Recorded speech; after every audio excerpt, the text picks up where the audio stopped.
unaitwa nani? Amina dada. Kwa majina naitwa Eliza Stefano Chacha kutoka Serengeti. Ndio, ninatuambia uko na changamoto gani ambayo imekufanya kuja kuonana na mtumishi wa Mungu? Umeonana na Mungu mpaka kukugusa.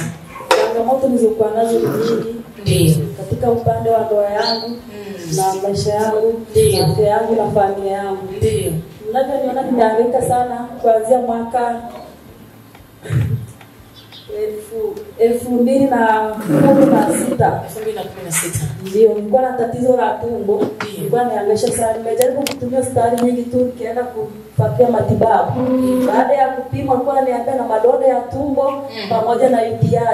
Ninapewa dawa za kila aina natumia, lakini sikupata unafuu.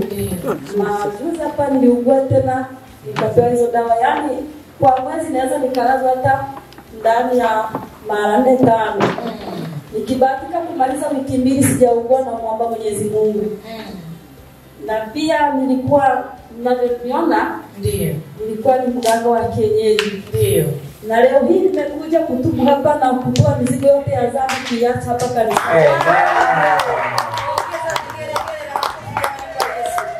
Ongera sana. Naandika kwa muda.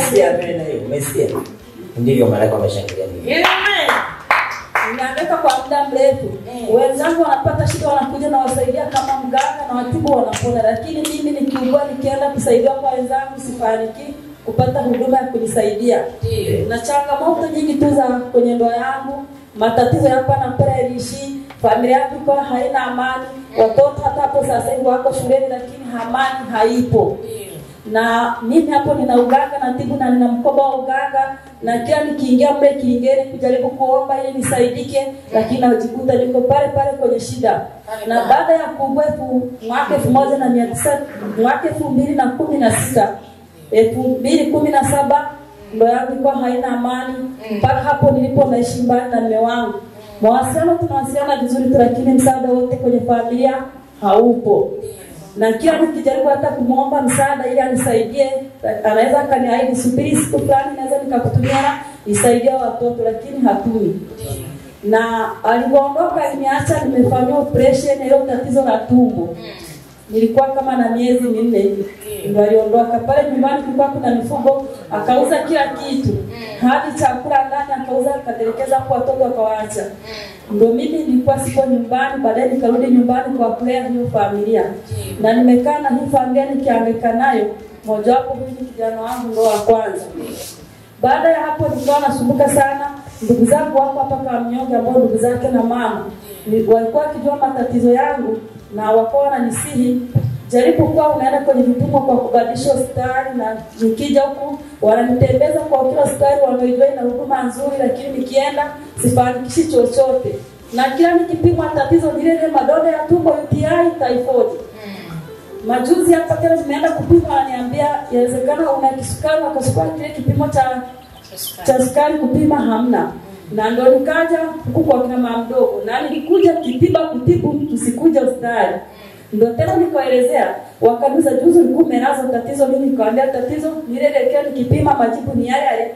Ndio wakaniambia kuna watumishi wa Bwana wako hapa karibu, wanaweza kukusaidia matatizo yako ukiwafikia.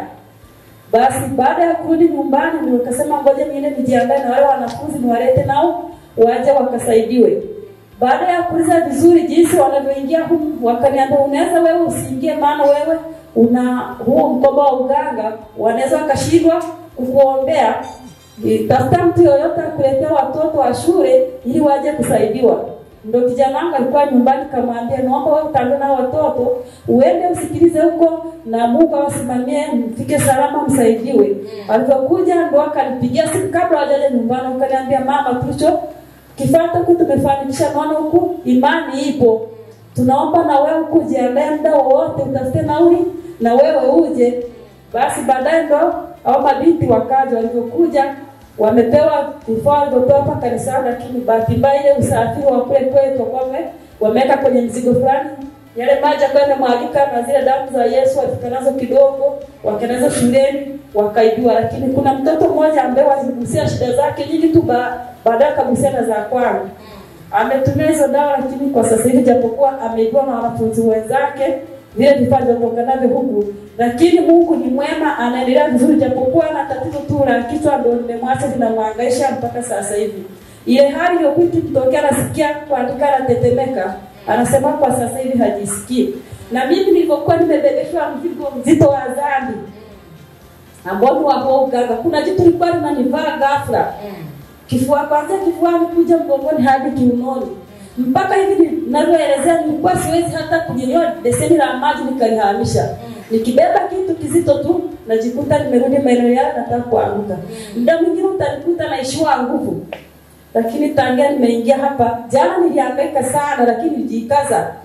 Nikafungua moyo wangu kusikiza neno la Bwana.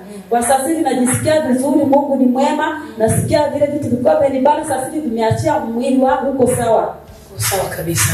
Kwa hiyo unaweza kutuambia ni nani aliyekuponya? Ni Bwana. Nani?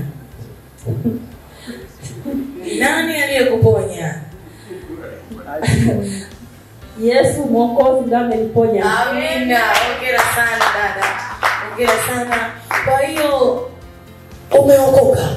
Kuanzia leo nimeokoka. Umeokoka.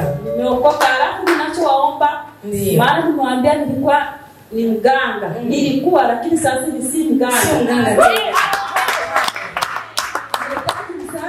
Vitu vilivyopo pale nyumbani vya kilingeni hivi vikateketezwa, jina hilo la uganga kuanzia sasa hivi silitaki. Katika jina la Yesu. Amen. Hongera sana. Kwa hiyo unawashuhudia nini watu wa huko Serengeti? Kwa sababu wengi walikuwa wanakujua, wanakuja kwako na unawasaidia, lakini kwa sasa hivi umempokea Yesu. Je, watakapokuja utawaambia nini? Walio na shida mbalimbali kama ya kwako na tofauti na ya kwako. Utawaambiaje? Utawaambia sasa hivi mimi nimeokoka, ni mwokovu. Hayo mambo ya kishetani shayaacha. Nimekabidhi Yesu maisha yangu. Amina. Hongera sana, hongera sana.